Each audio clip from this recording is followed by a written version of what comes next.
안녕하세요. 발효공방입니다. 오늘의 우리 술은 하향주입니다. 하향주는 물의 양이 적게 들어가서 단맛이 풍부하고 꽃향, 과일향을 느낄 수 있어서 방향주로 손꼽힙니다. 밑술은 맵쌀로 구멍떡이나 물성편을 해서 만드는데 오늘은 구멍떡을 만들어서 밑술을 빚어보도록 하겠습니다.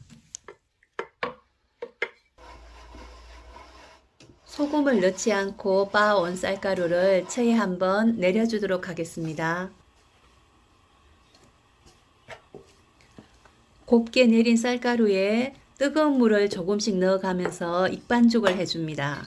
물을 한꺼번에 많이 넣으면 반죽이 질어질 수 있으니 쌀가루 100g당 물을 45g 플러스 마이너스 정도로 생각해서 조금씩 부어가면서 반죽을 만들어 줍니다. 좀 푸슬푸슬해서 물의 양이 적지 않나 생각할 수도 있지만 자꾸 치대다 보면 한 덩어리로 뭉쳐집니다. 그러니 물의 양을 너무 많이 잡지 않는 것이 좋습니다.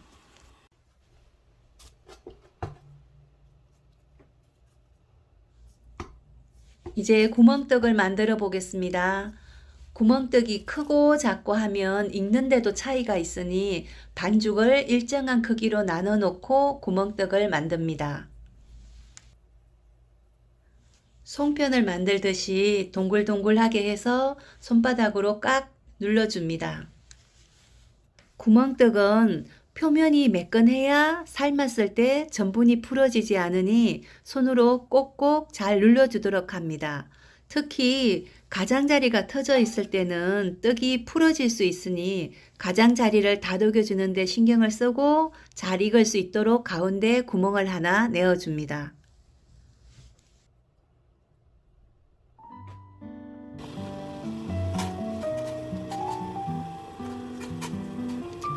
물이 끓으면 구멍떡을 넣고 삶아주도록 합니다.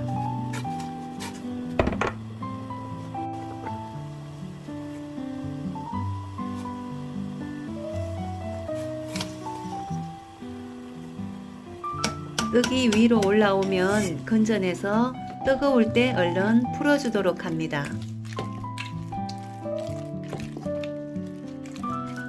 떡이 식으면 고무줄 같이 질겨져서 잘 풀어지지 않습니다. 구멍떡을 밑술로 할 때는 이 작업을 할 때가 제일 힘든 것 같습니다. 떡이 잘 풀어지지 않으면 떡 삶은 물을 조금 넣어서 풀어주어도 좋습니다. 그렇다고 물을 너무 많이 넣으면 떡이 겉돌아서 더 풀어지기가 힘들어집니다. 물을 조금씩 넣어가면서 천천히 풀어주도록 합니다.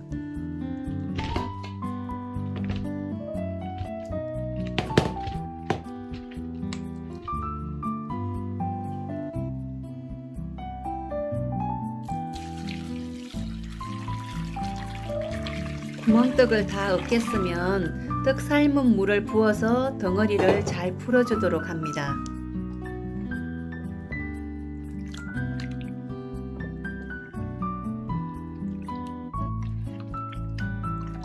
면적이 넓은 주걱으로 어깨주고 손을 넣을 정도로 물이 식었다면 손으로 어깨주어도 좋습니다. 어깨는 것이 너무 힘들어서 다음에는 도깨비 방망이를 한번 사용해 봐야겠다는 생각이 듭니다.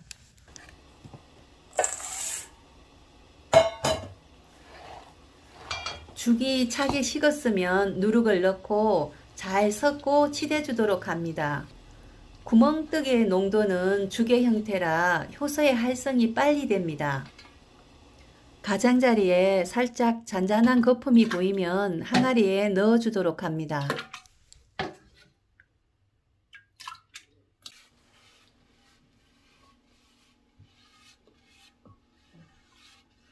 술을 안 칠 때 항상 똑같은 것이지만 가장자리는 깨끗이 닦고 물이 술에 직접 떨어지지 않도록 면보를 씌운 다음에 뚜껑을 닫아주도록 합니다.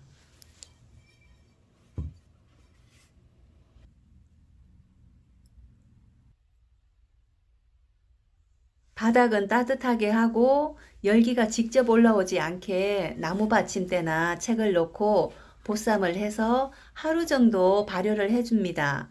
구멍떡도 죽의 형태이기 때문에 분해가 빨라서 24시간 정도 발효를 해주면 됩니다.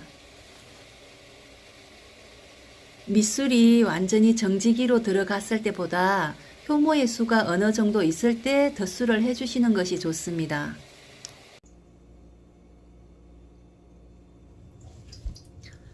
이제 덧술을 해보겠습니다. 쌀은 맑은 물이 나올 때까지 깨끗이 씻어서 4시간 이상 불려주고 1시간 정도는 물을 빼줍니다.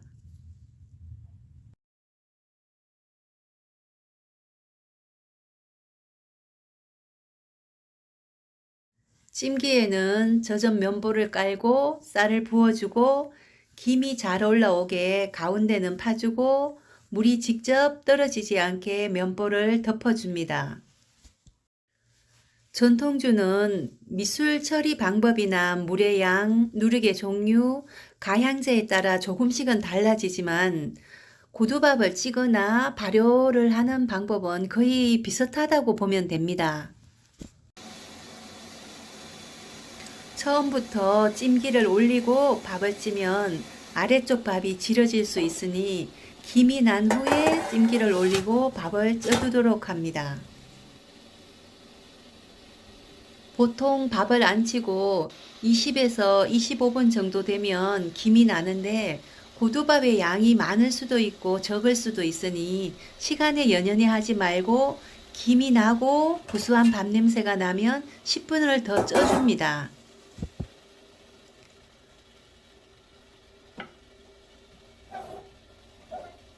10분 후에는 밥은 잘 익었는지 서른 밥은 있는지 확인을 하고 뒤집어 주도록 합니다. 밥을 잘 익히고 탱탱하게 쪄지게 하기 위해서 덧물을 해줘도 좋습니다. 덧물은 재료 양의 10% 정도 해주시면 됩니다.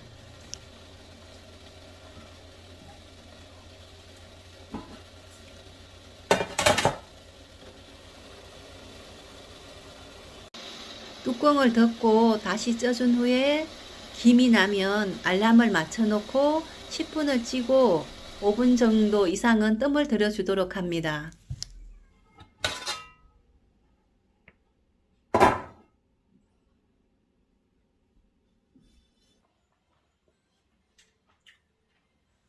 고두밥이 다 쪄지면 메시망이나 채반 등에 올려놓고 얇게 펼쳐서 식혀주도록 합니다. 먹어봐요. 이때 고두밥을 찐 면보를 덮어주면 수분을 잡아주고 더 빨리 식습니다.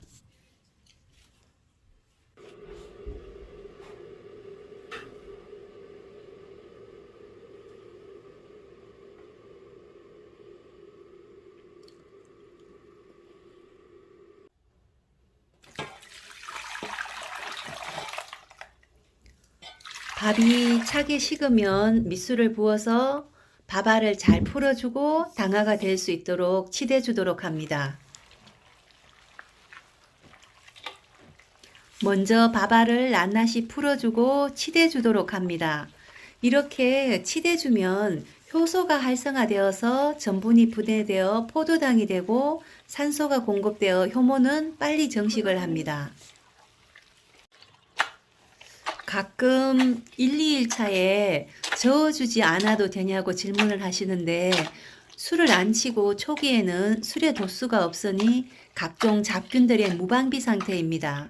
이럴 때 소독되지 않는 도구로 젓다가 오염이 될 수도 있고 괜찮을 수도 있지만 만약에 한 번이라도 오염이 되면 투자한 노력과 쌀, 시간 등 모든 것이 헛수고로 돌아가니 아깝습니다.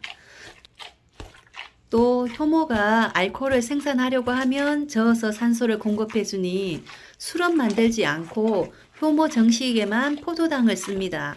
이렇게 치대주는 것이 힘들기는 하지만 1, 2일 차에 저어주는 것보다 안전하고 신술이 만들어지지 않고 도수 높은 술을 만들 수 있습니다.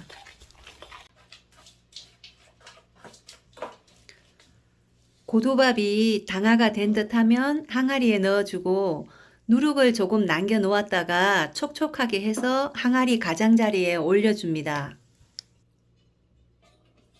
이것은 효모가 항아리 가장자리에서 먼저 자리를 잡아가니 다른 균들이 침입하지 못하도록 하는 금줄이라 생각하면 될 듯합니다.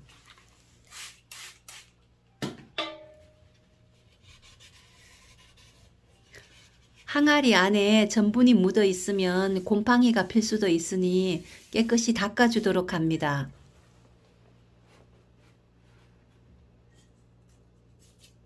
술이 끓으면서 뚜껑에 물기가 맺히는데 물이 술에 떨어지지 않게 면보를 씌우고 뚜껑을 덮어줍니다.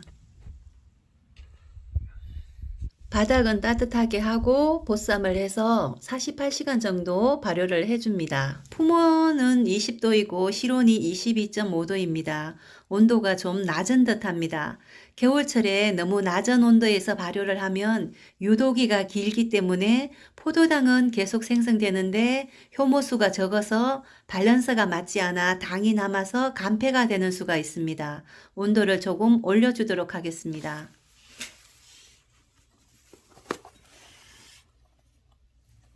30시간 만에 열어보았습니다. 온도를 재어보니 34도까지 올라갔습니다. 38도까지 올라가도 괜찮다고는 하지만 온도가 높으면 효모가 정식을 억제하니 후발효도 해야 되고 35도 아래로 발효하는 것이 좋습니다. 이불을 하나 걷어주도록 합니다.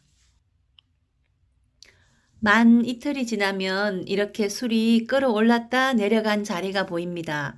이 상태로 계속 두면 온도가 높아서 효모가 노화되고 사멸하고 정식하지 않으니 냉각을 해주도록 합니다. 냉각을 한 후에 다시 후발효를 하도록 합니다.